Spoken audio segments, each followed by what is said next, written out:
ડીસાના જાવલ ગામે વિકાસના કામોમાં ગેરરીતિના આક્ષેપ। ડીસા તાલુકાની જાવલ ગામ પંચાયત કચેરીમાં સરકારના નિયમોનું ખુલ્લેઆમ ઉલ્લંઘન થતું હોય તેવું દેખાઈ રહ્યું છે।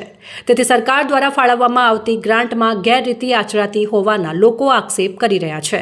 સાથે ગામ પંચાયતના તલાટીકમ મંત્રી તાલુકા વિકાસ અધિકારીના હુકમને ગોળીને પી ગયા હોય તેમ જણાવી લુભ્ભર લોકોએ ભ્રષ્ટાચાર ખુલ્લો ન પડે તે માટે જાહેર માહિતી અધિકાર મુજબ માંગેલ માહિતી આપવામાં આવતી ન હોવાનું ઉમેર્યું હતું, જેને લઈને પણ ગામ પંચાયતના વહીવટ પર સવાલો ઊભા થઈ રહ્યા છે।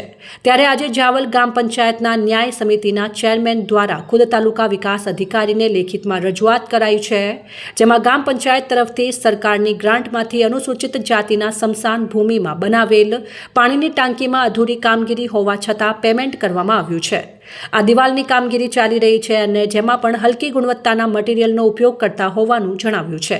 ત્યારે પાણીની ટાંકી અને દિવાલની કામગીરીમાં કેવા પ્રકારની કામગીરી થાય છે તેની તપાસ ડીસા તાલુકા પંચાયતના બાંધકામ વિભાગ દ્વારા કરવામાં આવી છે કે કેમ, જેને લઈને પણ સવાલો ઊભા થઈ રહ્યા છે।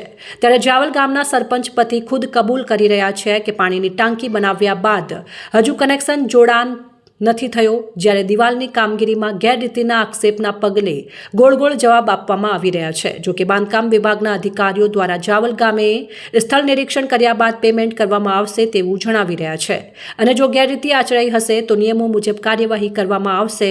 ત્યારે જાવલ ગામ પંચાયત કચેરીની આજુબાજુમાં સ્વચ્છતા અભિયાનના ધજાગરા ઉડી રહ્યા છે। સરકાર દ્વારા બનાવેલ જાહેર શૌચાલયમાં સાફ સફાઈના અભાવે જોવા મળી રહ્યા છે।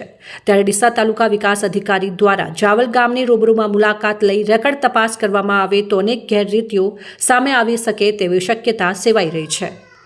મારું નામ જયંતિભાઈ સોલંકી, ગામ જાવલ પંચાયતના ન્યાય સમિતિના ચેરમેન છું।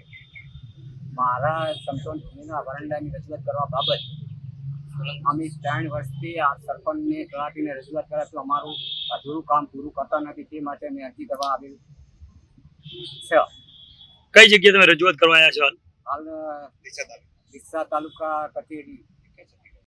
અમે જાવલ ગામના વતની છે, સામાજિક ન્યાય સમિતિના ચેરમેન જયંતિભાઈ છે અને અમારી અનુસૂચિત જાતિની સ્મશાન ભૂમિમાં 2.5 લાખનું વરંડો કામ થયું છે। વરંડાનું કામ 2.5 લાખનું બરાબર, વરંડામાં ગુણવત્તા વગરનું કામ થયું છે અને 50,000 બાકી પડ્યા છે અને 2.5 લાખ ઉપાડી નાખ્યા છે। કામ બરાબર થયું નથી અને 50,000નું અમે કામ કરવાનું સરપંચે કહીએ છીએ, પાયો ખણાયો છે, છતાં પણ સરપંચ એવું કહેવામાં કહી રહ્યા છે કે પાયામાં કપસી ના આવે। અમે વારંવાર સભ્યો અને બધા ગામના લોકોએ રજૂઆત કરી પણ સરપંચ એવું કહેવામાં કે કપસી પાયામાં ના જ આવે અને અમને ધમકાવી રહ્યા છે કે પાયામાં કપસી ના જ આવે એવું પણ પ્રકારના રેકોર્ડિંગ પર છે। અને બીજું કે અમારા સ્મશાન ભૂમિમાં એક પાણીની ટાંકી બનાવવામાં આવી છે, પાણીની ટાંકી બનાવી છે ને 80,000નું બિલ ઉપાડી નાખ્યું છે। પાણીની ટાંકીમાં ના ઉપર છત નથી, ના કનેક્શન નથી કે કંઈ કામ ગુણવત્તા વગરનું છે અને ઉપર દિવાલ ઉપર ધાબુ પણ ભરેલું નથી પાણીની ટાંકીમાં અને 80,000 ઉપાડી નાખી છે સરપંચ, તલાટી અને કોન્ટ્રાક્ટર લોકોએ ત્રણેય। અમારી રજૂઆત એ છે અમને ના મળવો જોઈએ।